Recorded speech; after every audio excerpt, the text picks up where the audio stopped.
اسی سال ڈاکٹر اسرار احمد مرحوم نے لاہور میں اسلام اور بینکنگ کے عنوان سے ایک کانفرنس منعقد کروائی۔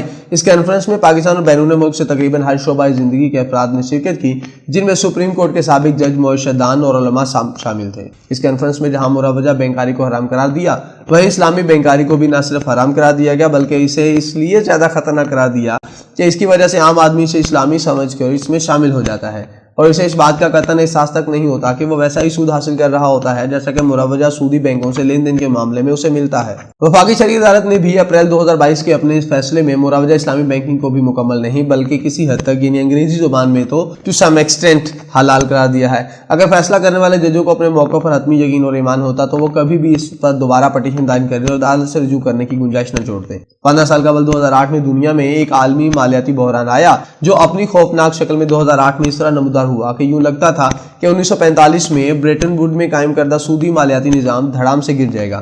دنیا بھر کے ممالک میں قائم بینکوں نے سود لینا مکمل طور پر ختم کر دیا۔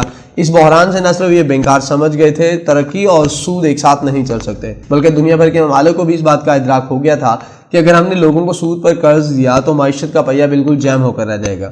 دبئی کی مارکیٹ سے ایک ملک پاکستان کی شہریوں کے 8 ارب ڈالر ڈوبے تھے۔ لوگ اپنی گاڑیوں میں چابی لگائے انہیں ایئرپورٹ پر چھوڑ کر جہازوں میں فرار ہو گئے تھے۔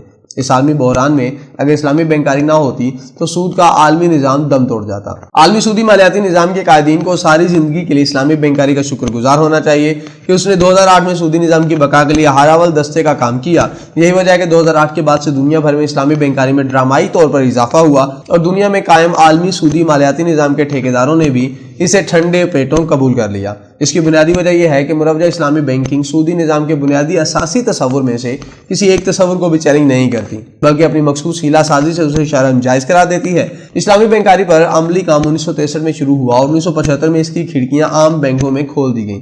پاکستان ان پہلے 3 ممالک میں شامل تھا جنہوں نے اس کی بنیاد رکھی۔ جولائی 1979 میں NIT، HBFC اور ICP جیسے معاشی اداروں میں اس کا ٹیسٹ کا آغاز کیا گیا اور 26 جون 1980 کو پاکستان کے معاشی اور کارپوریٹ سسٹم کے لیگل فریم ورک میں ترمیم کر کے اسلامی بینکاری کی راہ نکالی گئی۔